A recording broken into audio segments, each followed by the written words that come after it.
Hey y'all, welcome. Today we're going to be reading The Blue Castle again. Of course, yes, we're getting more into the story and I cannot wait to see what Valancy gonna do. So we're on chapters number 15 to 16 right now. We're about to read these bad boys because like I said, she has been taught. If y'all ain't listened to the other chapters, make sure y'all go back and check them out.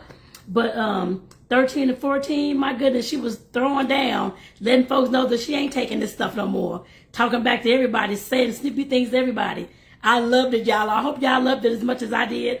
Like I said, I'm greatly excited to see how this story is going to officially end, of course, and what's going to happen in these. Of course, these two next chapters, we got about 40 more chapters to go. So let's go ahead and get to 15 and 16, y'all. And if y'all have not, of course, subscribe to the podcast, The Black Girl Who Reads. Or if you haven't, and I also share this on YouTube, on my YouTube channel as well, Tonetta Clay. And I'll make sure the link is in the description so you all can check it out. So you all can officially see me on video and all that. Today ain't got no earrings and that's all right. That's all right. Or no necklace, but that's all right. Let's go ahead and get into this. So y'all, chapters 15 to 16, The Blue Castle. Ooh, y'all. 15. Let us be calm, said Uncle Benjamin. Let us be perfectly calm. My eyes are itching, oh my goodness. Calm, Miss Frederick wrung her hands. How can I be calm? How could anybody be calm under such disgrace as this? Don't forget, y'all, in chapter number 14, they were all at dinner. Valancy was throwing them a loop for everything, talking about everybody, saying all this stuff back. That's why she's saying, how can I be calm? Like I said, go back and listen. Go back and listen. Go back and listen, y'all. Why in the world did you let her go? Asked Uncle James. Let her? How could I stop her, James? It seems she packed the big valise and sent it away with roaring Abel when he went home after supper, while Christine and I were out in the kitchen. Then Doss herself came down with her little satchel, dressed in a green serge suit. I felt a terrible premonition. I can't tell you how it was, but I seemed to know that Doss was going to do something dreadful. That's right, y'all. In chapter 14, where I ended, I forgot about that because she was outside talking to that guy, Abel, that was fixing on somebody's car or something. I think it was a car. I don't think it was, or was it something in somebody's house? Y'all, I can't remember now. Good Lord Jesus. But she was outside talking to Abel, which is the guy that people don't like, and saying he did these women wrong, and all this kind of stuff. He's a thief. He's a killer. He's all these things, but nobody barely even knows this man. That's right, because she was outside talking to him. Oh, man. And the family does not like him. Nobody really cares for him, according to the story. So, very interesting, y'all. Let me see. It's a pity you couldn't have had your premonition a little sooner, said Uncle Benjamin dryly. I said, Doss, where are you going? And she said, I'm going to look for my blue castle. The name of the book, y'all. Wouldn't you think that would convince Marsh that her mind is affected? Interjected Uncle James. And I said, Valancy, what do you mean? And she said, I'm going to keep house for roaring Abel and Nurse Sissy. He will pay me $30 a month. I wonder I didn't drop dead on the spot. That's right, because his girlfriend or wife, they needed someone to come help keep the house up with her because she's sick and that kind of thing. Oh, interesting. Okay. So she took the job.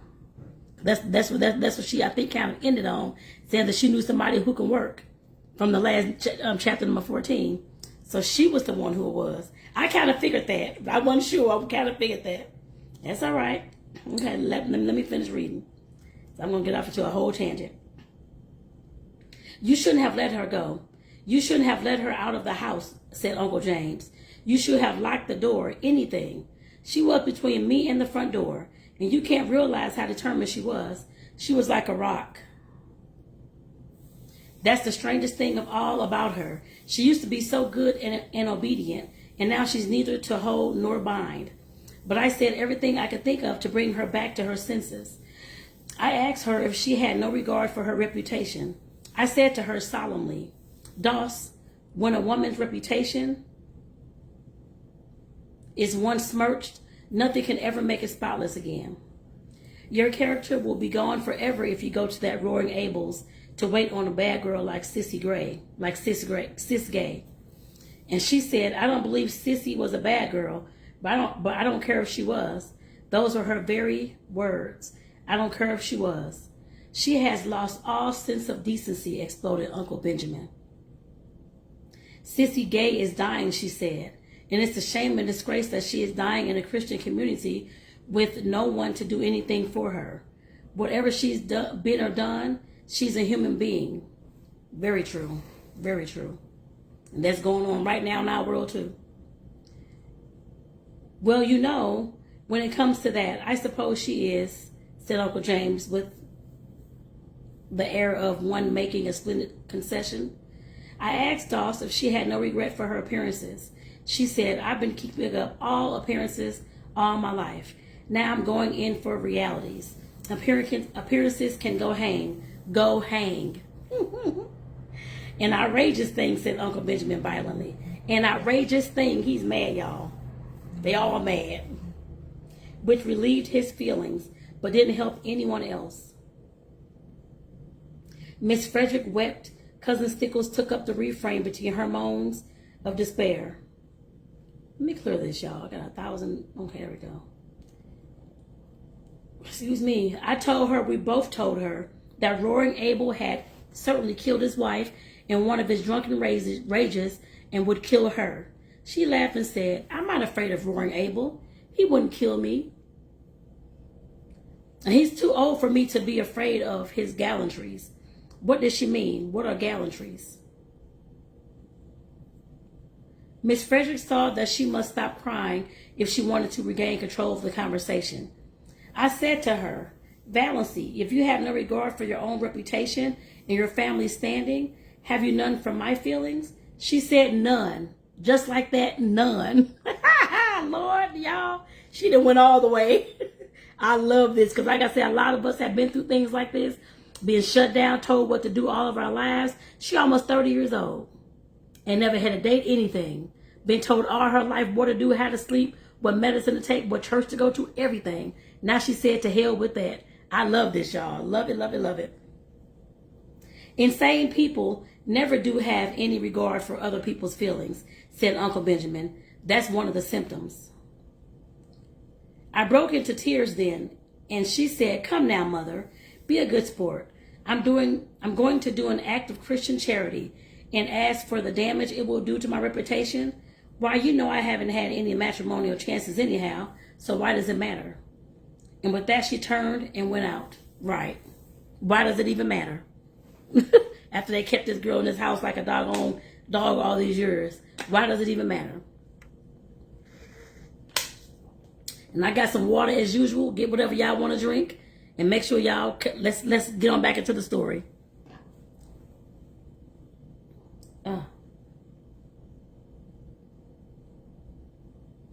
I broke out into tears and she said, come now, Mother. Oh, I already read that. I'm sorry. The last words I said to her, said Cousin Stickles pathetically, were, who will rub my back at nights now? And she said, but no, I can't repeat it. Nonsense, said Uncle Benjamin. Out with it. This is no time to be squeamish. Say it, girl, say it. Goodness gracious. She said Cousin Stickles' voice was a little more than a whisper. She said, oh, darn. To think that I should have lived to hear my daughter swearing, sobbed Miss Fredericks. It was only an imitation swearing, faltered Cousin Stickles, desirous of smoothing things over now that the worst was out. But she had never told about the banister. It will only be a step from that to real swearing, said Uncle James sternly.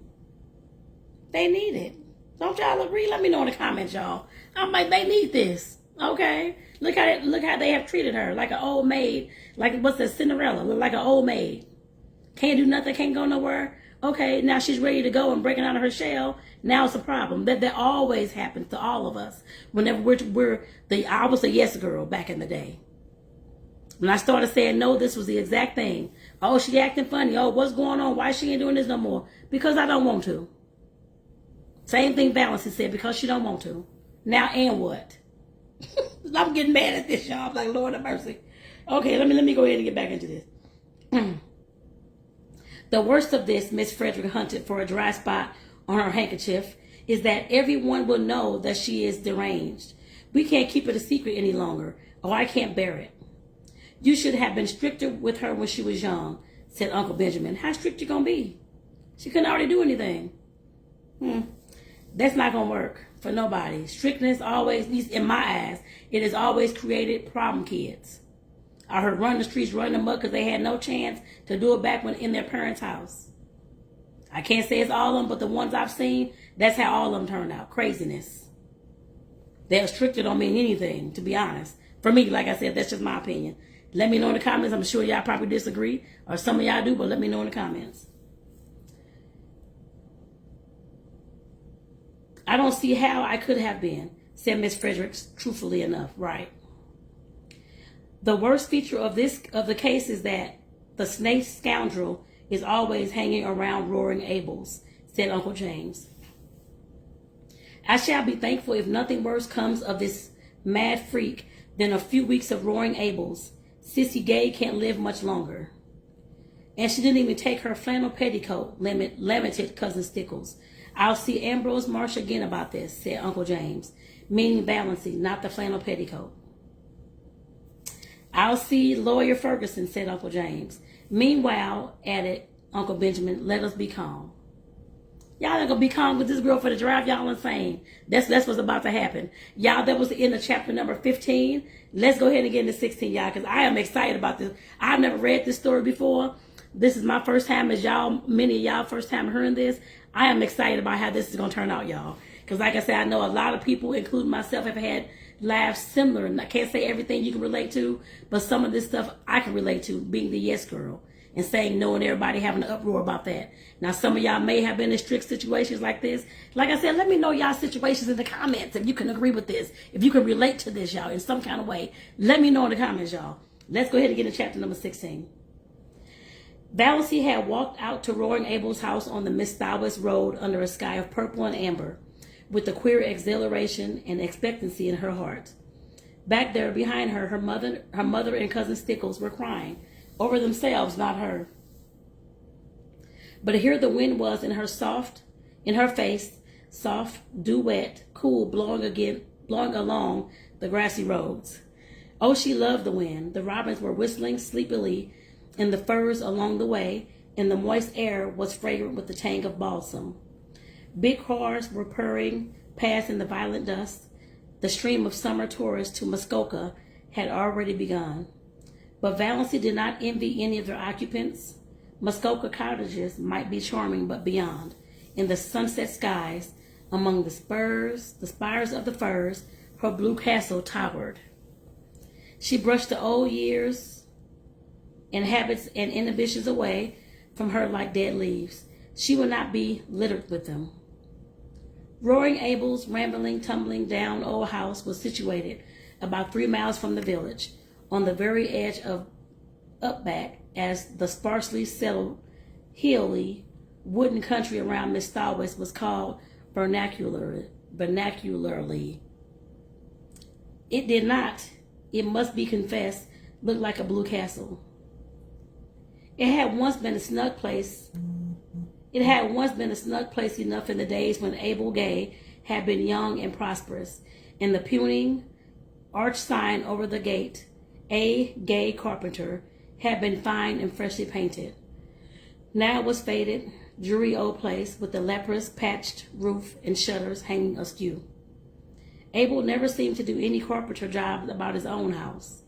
It had a listless air, as if tired of life. There was a dwindling grove of ragged, crone-like old spruces behind it. The garden, which Sissy used to keep neat and pretty, had run wild. On 2 sides of the house were fields full of nothing but mullions. Behind the house was a long stretch of useless barrens, full of scrub pines and spruces, with here and there a blooming bit of wild cherry, running back to a belt of timber on the shores of Lake Miss Stowis, 2 miles away. A rough, rocky, boulder-strewn lane ran through it to the woods, a lane white with pestiferous beautiful daisies. Let me get some more water, y'all. There was a lot of descriptive words and big words. I'm like, oh my goodness, am I going to get this? It just felt like it was just a lot of words to me. I don't know what it was, but it's very descriptive. I actually love that. I love the use of words in this story. Because that's how, I love to write and that kind of thing too. And at some point, I'm going to read out my poems and short stories, or some of them. But I love the way, like I said, these words are put together, because some of them I don't actually know, but I can, of course, put it in context. I put it that way. Roaring Abel met Valancy at the door. "So you've come," he said incredulously. "I never supposed that ruck of sterlings would let you." Valancy showed all her pointed teeth in a grin. "They couldn't stop me." "I didn't think you'd so much spunk," said Roaring Abel admiringly. "And look at the nice ankles of her," he added, as he stepped aside to let her in. If Cousin Stickles had heard this, she would have been certain that Valancy's doom, earthly and unearthly, was sealed. But Abel's superannuated gallantry did not worry Valancy. Besides, this was the first compliment she had ever received in her life, and she found herself liking it, I am sure. I don't know who can identify with not receiving compliments and always told that you're fat, ugly, skinny, breast too big, whatever it is. And then once you get some nice compliments, it's not that it's jarring. You have to let it sink in. And you know that it's true. Because all the other things you've been told was a lie. Because you know who you are and whose you are. I put it that way. That was something I went through as well. I was picked on by bullies.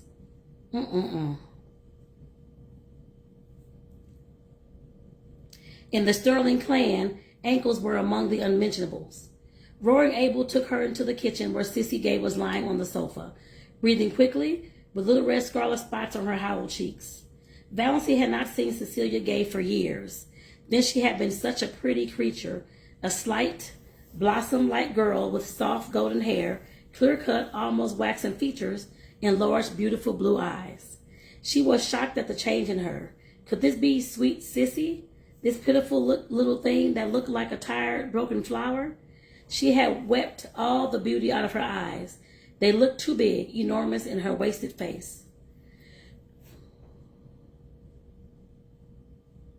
The last time Valancy had seen Cecilia Gay, those faded, piteous eyes had been limpid, shadowy blue, pools aglow with mirth.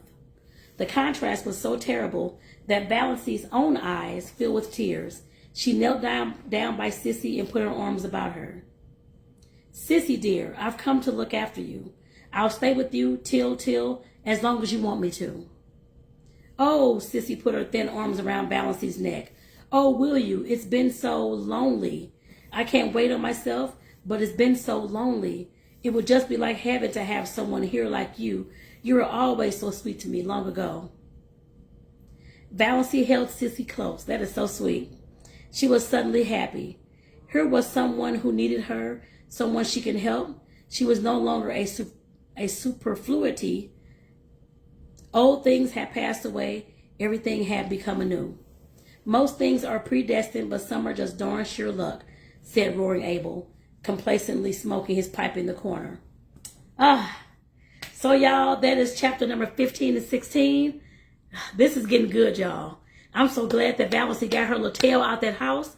I know, like I said, when I couldn't wait till I got out of my house either, growing up, to go do whatever I felt like I wanted to do, which I went to college, but still, I still had freedom. I still could had a chance to meet other people, talk to other people, all those types of things, y'all. Growing up in my house, my parents were on drugs, and there was a lot of domestic violence going on. I did not want to stay in that neighborhood, inside that household. It wasn't like Valancy's, but I can definitely identify with wanting to leave because you're tired of the environment. I can understand that. Can y'all relate to this? Let me know in the comments, y'all. Like I said, that is the end of chapter number 16, and I'm tempted to go ahead and read 17. Because there's some very interesting stuff going on right now, y'all. So 17 and 18 will be coming soon, y'all. Make sure that y'all, of course, subscribe and follow. Make sure y'all comment down below. Let me know that y'all listening, because I definitely want to know. Let me know what part of this story, chapter 16 and 17, can y'all relate to. Let me know. I'm sorry, Lord, 15 and 16. Y'all, I'm saying the wrong chapters. 15 and 16, 15 and 16. Let me know what part of these chapters can y'all relate to. I definitely, like I said, I can relate to a lot of it, but just in different ways. Your way may be different as well, but let me know in the comments. I definitely want to know. Again, y'all subscribe. Again, y'all subscribe. Peace out, my book fam. I'll see y'all in the next 2 chapters. Peace.